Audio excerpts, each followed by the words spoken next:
মদিনার আকাশে সেদিন এক অজানা নীরবতা নেমে এসেছিল, যেন পরিবেশও শোকে স্তব্ধ হয়ে আছে। শহর জুড়ে ছড়িয়ে পড়েছে প্রিয় নবীজির অসুস্থতার খবর।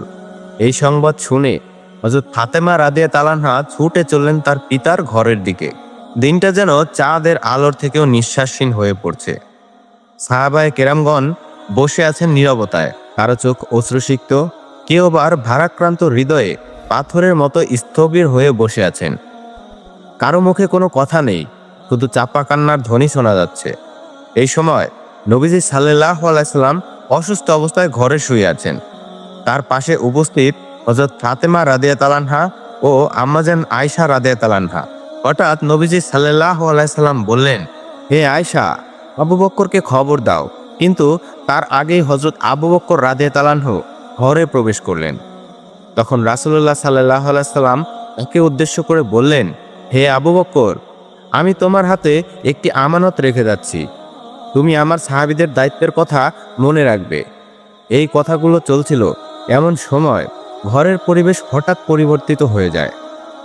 এক অনন্য নূরের ঝলকানি ঘরের চারপাশে ছড়িয়ে পড়ে। হযরত আয়েশা রাদিয়াল্লাহু আনহা বিস্ময়ে তাকিয়ে দেখলেন, গৃহের বাইরের দিকে দাঁড়িয়ে আছেন এক সুদর্শন পুরুষ, যার চেহারা এক অজানা জ্যোতি ঝলমল করছে। রাসূলুল্লাহ সাল্লাল্লাহু আলাইহি সাল্লাম জিজ্ঞেস করলেন, দরজার বাইরে কে অপেক্ষা করছে? হে ফাতেমা, দরজাটি খুলে দাও। তখন হযরত ফাতেমা রাদিয়াল্লাহু আনহা বললেন, ইয়া রাসূলুল্লাহ, আমি তাকে চিনতে পারছি না। তিনি এক চমৎকার রূপবান ব্যক্তি। নবীজি সাল্লাল্লাহু আলাইহি সাল্লাম উত্তর দিলেন, তুমি কিভাবে চিনবে?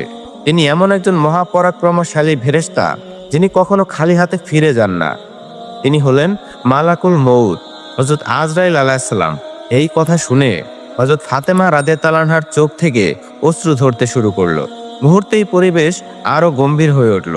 এরপর হযরত আজরাইল আলাইহিস সালাম ঘরের মধ্যে প্রবেশ করে সালাম দিলেন, আসসালামু আলাইকুম, হে রাসূলুল্লাহ, হে রাহমাতুল আলামিন।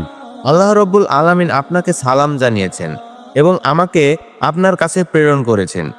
যদি আপনি অনুমতি দেন তবে আমি আপনার রূহ কবজ করব, আর যদি আপনি না চান তবে আমি ফিরে যাব। যতদিন আপনার ইচ্ছা ততদিন আপনি দুনিয়ায় অবস্থান করবেন। তখন রাসূলুল্লাহ সাল্লাল্লাহু আলাইহি সাল্লাম বললেন, হে আজরাইল, আমার এখনো আল্লাহর সঙ্গে একটি কথা বাকি আছে। আজরাইল আলাইহিস সালাম জিজ্ঞাসা করলেন, ইয়া রাসূলুল্লাহ, কি কথা বাকি আছে? রাসূলুল্লাহ সাল্লাল্লাহু আলাইহি সাল্লাম বললেন, আমার প্রিয় ভাই জিব্রাইল কোথায়? আমি তার সঙ্গে একবার দেখা করতে চাই।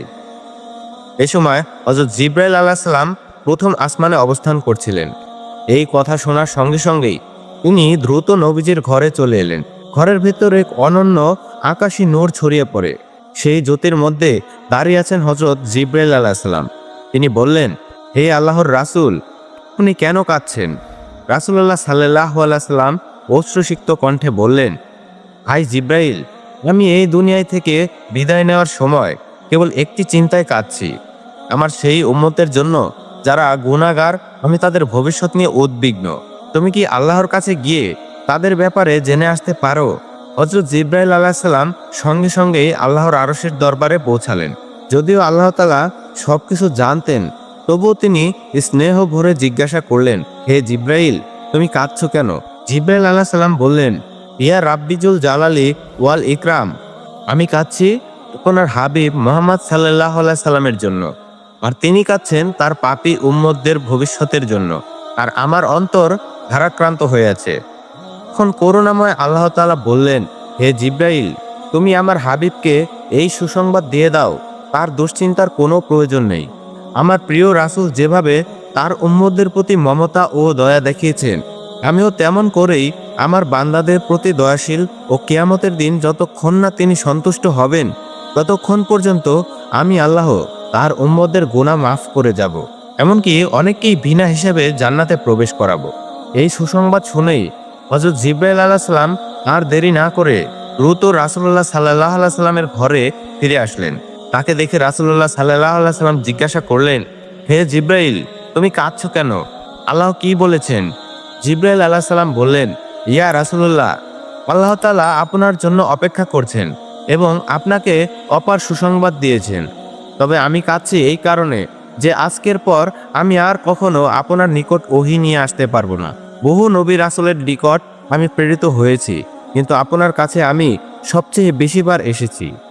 এখন আমার সেই দায়িত্ব শেষ হয়ে যাচ্ছে, এটাই আমার ব্যথা।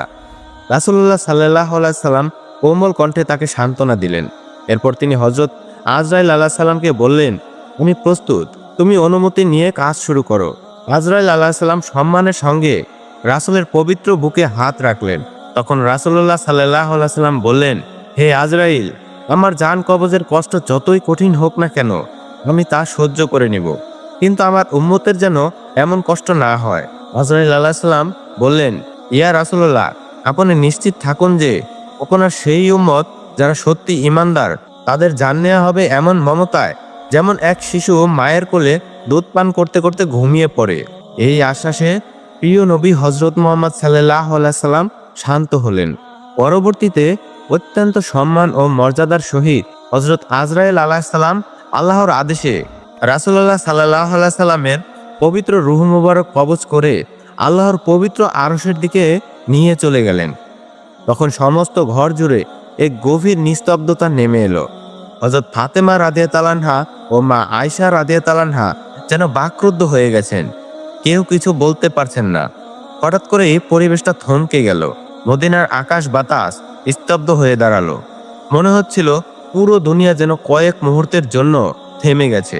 এমনই ছিল সেই দিন যখন সৃষ্টি জগতের জন্য রহমত স্বরূপ প্রেরিত নবী মুহাম্মদ রাসূলুল্লাহ সাল্লাল্লাহু আলাইহি সাল্লাম এই দুনিয়া থেকে বিদায় নিলেন। খবরটা খুব দ্রুতই মদিনায় ছড়িয়ে পড়ল।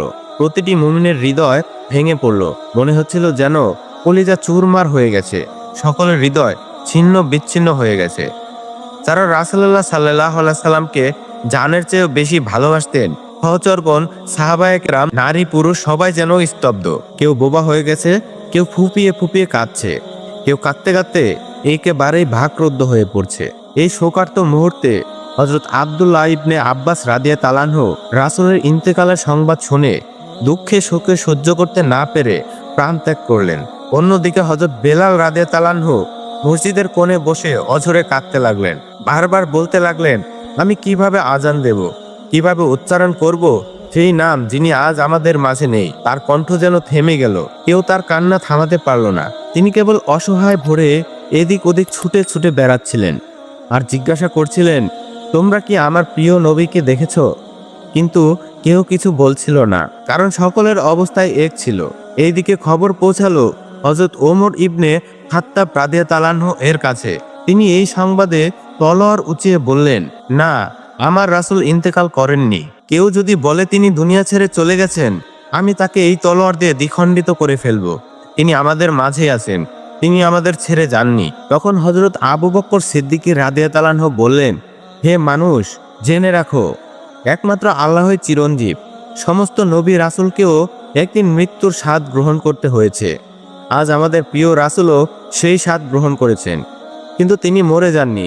তিনি বেঁচে আছেন তার দাওয়াতে, তার চরিত্রে এবং আমাদের অন্তরের গভীরে। এরপর সাহাবায়ে কেরাম আবারও সবাই ফুপিয়ে ফুপিয়ে কান্না করতে লাগলেন। মদিনার বাতাস কান্নার সুরে ভারী হয়ে উঠল। শহরের অলিতে গলিতে প্রতিধ্বনিত হচ্ছিল শোকে ভারাক্রান্ত মানুষের হাহাকার। নারীরা ঘরের পর্দা ভেদ করে বেরিয়ে এলেন, চোখে অশ্রু আর অন্তরে শূন্যতা। শিশুরা মায়ের আঁচল আঁকড়ে ধরছিল। পুরুষেরা একে অপরের দিকে তাকিয়েছিলেন স্তব্ধ চোখে। কারো মুখে কোনো শব্দ নেই, যেন পুরো শহর নির্বাক হয়ে পড়েছে। এমন শোক, এমন শূন্যতা যা কোনো শব্দে বোঝানো যায় না। কেবল মানুষই কাঁদেনি, কেঁদেছে আসমান, কেঁদেছে জমিন, কেঁদেছে প্রতিটি প্রাণ। এই পরিবেশে ধীরে ধীরে এগিয়ে গেলেন হযরত আবু বকর সিদ্দিক রাদিয়াল্লাহু আনহু। তিনি নবীজির ঘরে প্রবেশ করলেন, যেখানে বাতাসেও ছিল এক অপ্রার্থিব শান্তি। জান্নাতের সুবাস যেন ছড়িয়ে পড়ছিল চারদিকে। তখন হযরত আবু বকর সিদ্দিক রাদিয়াল্লাহু আনহু গভীর বেদনা ভরা কণ্ঠে বললেন, আজ এই পৃথিবীর সবচেয়ে দয়ার সেই মানুষটিকে হারালাম। আমরা কিভাবে তার স্মৃতি ছাড়া বাঁচব? তিনি কাছে গিয়ে রাসূলুল্লাহ সাল্লাল্লাহু আলাইহি সাল্লামের মোবারক মুখ উন্মুক্ত করলেন। সেই মুখে ছিল প্রশান্তি, ছিল নূর। আবেগে বিগলিত হয়ে তিনি সেই পবিত্র মুখে চুম্বন করলেন। তারপর কাঁপা কাঁপা গলায় বললেন, আমার জান মাল, আমার বাবা মা আপনার জন্য কোরবানি হোক। আপনার জীবন যেমন পবিত্র, মৃত্যুও তেমনি মর্যাদাপূর্ণ। আল্লাহর কসম, আপনাকে আর কোনো মৃত্যু ছুঁতে পারবে না। ঘর থেকে বেরিয়ে এসে দেখলেন হযরত ওমর রাদিয়াল্লাহু আনহু এখনো হতভম্ব, যেন বিশ্বাসই করতে পারছেন না। উত্তেজনায় তলোয়ার উঁচিয়ে বলছেন, রাসূলুল্লাহ সাল্লাল্লাহু আলাইহি সাল্লাম মারা যাননি। তখন হযরত আবু বকর সিদ্দিক রাদিয়াল্লাহু আনহু তাকে শান্তভাবে থামালেন। কোমল ও দৃঢ় কণ্ঠে বললেন, হে ওমর, তুমি ধৈর্য ধরো, নিজেকে সংযত করো, স্মরণ রেখো, প্রত্যেক প্রাণীকে মৃত্যুর স্বাদ গ্রহণ করতে হবে। এদিকে হযরত ফাতেমা রাদিয়াল্লাহু আনহা ক্রন্দনরত কণ্ঠে বলছিলেন, আমার প্রিয় আব্বাজান আল্লাহর ডাকে সাড়া দিয়ে জান্নাতুল ফেরদাউসে চলে গেছেন, কিন্তু আমার এই অন্তরের জ্বালা, এই শূন্যতার খবর কে রাখবে? হযরত আলী রাদিয়াল্লাহু আনহু শোকে ভারাক্রান্ত হয়ে পাথরের মতো স্তব্ধ হয়ে গেলেন। কথা বলার শক্তিও যেন হারিয়ে ফেলেছিলেন। প্রিয় নবীর বিদায় বেলায় সাহাবীগণ, পরিবারের সদস্যরা, মুজাহিদরা সবার চোখে এক অভিন্ন বেদনার স্রোত। পুরো মদিনা যেন বাকরুদ্ধ হয়ে নিস্তব্ধ হয়ে গেছে। এমন শোকাকুল অবস্থায় হযরত আবু বকর সিদ্দিক রাদিয়াল্লাহু আনহু নিজেকে সংযত রাখলেন, ধৈর্যের সঙ্গে সবাইকে সান্ত্বনা দিতে লাগলেন এবং মুসলিম উম্মাহকে এই কঠিন মুহূর্তের বিভক্ত না হওয়ার উপদেশ দিলেন। প্রিয় নবীর পবিত্র দেহ মোবারক তখনও ঘরের ভিতর শুয়েছিলেন। এমন সময় একটি জরুরি প্রশ্ন সামনে এলো, কে হবে মুসলিম জাতির পরবর্তী খলিফা? রাসূলুল্লাহ সাল্লাল্লাহু আলাইহি সাল্লাম এই বিষয়ে কোনো নির্দিষ্ট নির্দেশনা দিয়ে যাননি, যাতে পরবর্তীতে কোনো ভেদাভেদ না দেখা যায়। এই অবস্থায় অভিজ্ঞ ও প্রজ্ঞ সাহাবীগণ একত্রিত হয়ে খেলাফতের বিষয়ে আলোচনা শুরু করলেন। কিন্তু আলোচনার শুরুতেই ভিন্ন ভিন্ন মত দেখা দিল। আনসার ও মুজাহিদ সাহাবীরা নিজ নিজ দৃষ্টিকোণ থেকে খেলাফতের দাবিতে যুক্তি তুলে ধরছিলেন। বিতর্ক যেন উত্তপ্ত হয়ে যাচ্ছিল। ঠিক তখনই হযরত ওমর ফারুক রাদিয়াল্লাহু আনহু সামনে এসে দৃঢ় কণ্ঠে ঘোষণা করলেন, মুসলিম উম্মাহর নেতৃত্বের যোগ্য হলেন হযরত আবু বকর সিদ্দিক রাদিয়াল্লাহু আনহু। তিনি আমাদের প্রকৃত নেতা। আজ আমি তার হাতেই বয়াত গ্রহণ করছি। এই ঘোষণা দিয়ে তিনি আবু বকর রাদিয়াল্লাহু আনহুর হাতে নিজের হাত রাখলেন এবং বয়াত গ্রহণ করলেন। এরপর একে একে অন্যান্য সাহাবীরাও তার মতো অনুসরণ করে বয়াত গ্রহণ করলেন। অবশেষে মুসলিম উম্মাহ ঐক্যমতে পৌঁছালো যে প্রিয় নবীর পরে হযরত আবু বকর রাদিয়াল্লাহু আনহুই হবেন প্রথম খলিফা। এরপর শুরু হলো প্রিয় নবীর দাফন কাফনের প্রস্তুতি। রাসূলুল্লাহ সাল্লাল্লাহু আলাইহি সাল্লামের ঘরেই তার গোসলের ব্যবস্থা করা হলো। কিছু সাহাবী এই পবিত্র দায়িত্ব পালনের জন্য এগিয়ে এলেন। তখন তারা বলছিলেন, আল্লাহর কসম, নবীজির দেহ মোবারক থেকে এমন সুবাস ছড়াচ্ছিল যা দুনিয়ার কোনো সুগন্ধের সঙ্গে তুলনা করা যায় না। আমাদের মনে হচ্ছিল যেন জান্নাতের সুঘ্রাণে মন ভরে গেছে। এই সময় এক সাহাবী অনুরোধ করলেন, আমরা কি এই পবিত্র কাজের অংশ হতে পারি? হযরত ওসামা ইবনে যায়েদ রাদিয়াল্লাহু আনহু পানি এনে দিতেই তিনি গভীর বেদনায় বলে উঠলেন, হে রাসূল, আপনার এই বিদায় আমাদের এমন কিছু থেকে বঞ্চিত করলো যা আর কখনোই ফিরে পাবো না। আজ ওহির দ্বার চিরতরে বন্ধ হয়ে গেল। আজকের দিনটা গোটা মানব জাতির জন্য সবচেয়ে গভীর শোকের দিন। হযরত আলী রাদিয়াল্লাহু আনহু ও হযরত আব্বাস রাদিয়াল্লাহু আনহু রাসূলুল্লাহ সাল্লাল্লাহু আলাইহি সাল্লামের পবিত্র দেহ মোবারককে গোসল করানোর কাজ শুরু করলেন। এই এক হৃদয় বিদারক মুহূর্ত। হযরত আলী রাদিয়াল্লাহু আনহু চোখের পানি ধরে রাখতে পারলেন না। তার চোখ দিয়ে অবিরাম অশ্রু ঝরছিল। তিনি বলছিলেন, আমি কিভাবে গোসল করাবো সেই মানুষকে যিনি ছিলেন সৃষ্টির শ্রেষ্ঠতম, সবচেয়ে পবিত্র? ইয়া রাসূলুল্লাহ, আপনার দেহ মোবারকের মতো সুগন্ধ আমি কখনো অনুভব করিনি। সাহাবীগণ অত্যন্ত সম্মান ও ভালোবাসার সঙ্গে গোসলের কার্য সম্পাদন করলেন। গোসলের শেষে নবীজির জন্য 3টি কাফনের ব্যবস্থা করা হলো। কিন্তু এরপরে সাহাবীদের মধ্যে দাফনের স্থান নিয়ে মতভেদ দেখা দিল। কেউ প্রস্তাব করলেন উহুদের শহীদদের পাশে দাফন করা হোক, আবার কেউ জান্নাতুল বাকিতে দাফনের পক্ষে মত দিলেন। এমন বিভ্রান্তির মধ্যে হযরত আবু বকর সিদ্দিক রাদিয়াল্লাহু আনহু একটি গুরুত্বপূর্ণ হাদিস মনে করিয়ে দিলেন। নবীজি রাসূলুল্লাহ সাল্লাল্লাহু আলাইহি সাল্লাম বলেছেন, নবীকে সেখানেই দাফন করা উচিত যেখানে তিনি ইন্তেকাল করেন। এই নির্দেশনার ভিত্তিতেই নবীজির দাফনের স্থান নির্ধারণ করা হলো হযরত আয়েশা রাদিয়াল্লাহু আনহার ঘরেই, যেখানে তিনি ইন্তেকাল করেছেন। এরপর সামনে আসে আরেকটি প্রশ্ন, নবীজির জানাজা কে পড়াবেন? পরামর্শক্রমে ঠিক করা হলো কেউ নির্দিষ্টভাবে ইমাম হবেন না, বরং সাহাবারা পর্যায়ক্রমে দলে দলে জানাজা আদায় করবেন। প্রথমে নবীজির পরিবার জানাজায় অংশ নেন, এরপর মুজাহিদগণ, তারপর আনসারগণ এবং শেষে মদিনার সাধারণ মানুষ। এভাবেই সবাই ভালোবাসা ও শ্রদ্ধার সঙ্গে জানাজার কাজ সম্পন্ন করলেন। জানাজা শেষ হওয়ার প্রায় ৩২ ঘন্টা পর রহমাতুল্লিল আলামিন সাইয়্যিদুল মুরসালিন খাতামুন নবীন নবী মুহাম্মদ সাল্লাল্লাহু আলাইহি সাল্লামের পবিত্র দেহ মোবারককে দাফন করা হলো। চিরদিনের জন্য মানুষের দৃষ্টির আড়ালে চলে গেলেন তিনি। এরপর হযরত ফাতেমা রাদিয়াল্লাহু আনহা এসে রাসূলুল্লাহ সাল্লাল্লাহু আলাইহি সাল্লামের বসার স্থানটিতে উপস্থিত হন। মাটি ছুঁয়ে কান্নায় ভেঙে পড়ে বললেন, আব্বা জান, আপনি তো চলে গেলেন, আমাদের এতিম করে চলে গেলেন। আজ মদিনা এত নিঃশব্দ কেন? কেন বাতাসে আপনার কোমল কণ্ঠস্বর শোনা যায় না? বুক ভরা কষ্ট নিয়ে তিনি আর্তনাদ করেন, ইয়া রাসূলুল্লাহ, আপনি তো বলেছিলেন আমরা জান্নাতে একত্রিত হব, কিন্তু আমি কিভাবে সেই পর্যন্ত অপেক্ষা করব? এই পৃথিবী এখন আমার কাছে শুধুই শূন্যতা। এরপর তিনি রাসূলুল্লাহ সাল্লাল্লাহু আলাইহি সাল্লামের কবর মোবারকে গিয়ে কাঁদতে কাঁদতে বললেন, ইয়া রাসূলুল্লাহ, আপনি তো সেই মহান ব্যক্তি যার প্রতি আল্লাহর রহমত নাজিল হতো, যার কাছে জিবরাইল আলাইহিস সালাম ওহী নিয়ে আসতেন। আর সেই দরজাগুলো বন্ধ হয়ে গেল। আজকের মদিনা যেন নিঃশব্দ নীরব। এদিকে হযরত বেলাল রাদিয়াল্লাহু আনহু ছিলেন নিঃশব্দ ও বাকরুদ্ধ। তিনি মসজিদের নববীর এক কোণে স্থির হয়ে বসেছিলেন, যেন সময় থমকে গেছে। কিছু সাহাবীগণ তার কাছে এগিয়ে এসে বিনীতভাবে অনুরোধ করে বললেন, হে বেলাল, আপনি দয়া করে একবারের জন্য আমাদের জন্য আজান দিন, যাতে আমাদের হৃদয়ে নবীজির স্মৃতি জাগ্রত হয়। হযরত বেলাল রাদিয়াল্লাহু আনহু আজান দেওয়ার জন্য দাঁড়ালেন। তার কণ্ঠ থেকে ভেসে এলো, আল্লাহু আকবার, আল্লাহু আকবার। সেই সুমধুর ধ্বনি যা একসময় মদিনাকে জাগিয়ে তুলত, কিন্তু আজ সেই ধ্বনি কান্নায় রূপ নিল। যখন তিনি বললেন, আশহাদু আল্লা ইলাহা ইল্লাল্লাহ, সাহাবীদের চোখ থেকে অশ্রু গড়িয়ে পড়তে লাগলো। আর যখন উচ্চারণ করলেন, আশহাদু আন্না মুহাম্মাদান রাসূলুল্লাহ, তখন যেন তার গলা আটকে গেল। তিনি আর উচ্চারণ করতে পারলেন না, কান্নায় ভেঙে পড়লেন। মিনারের ওপর বসে ভাও করে কাঁদতে লাগলেন। পুরো মদিনা যেন মুহূর্তেই বিচ্ছিন্নতায় ডুবে গেল।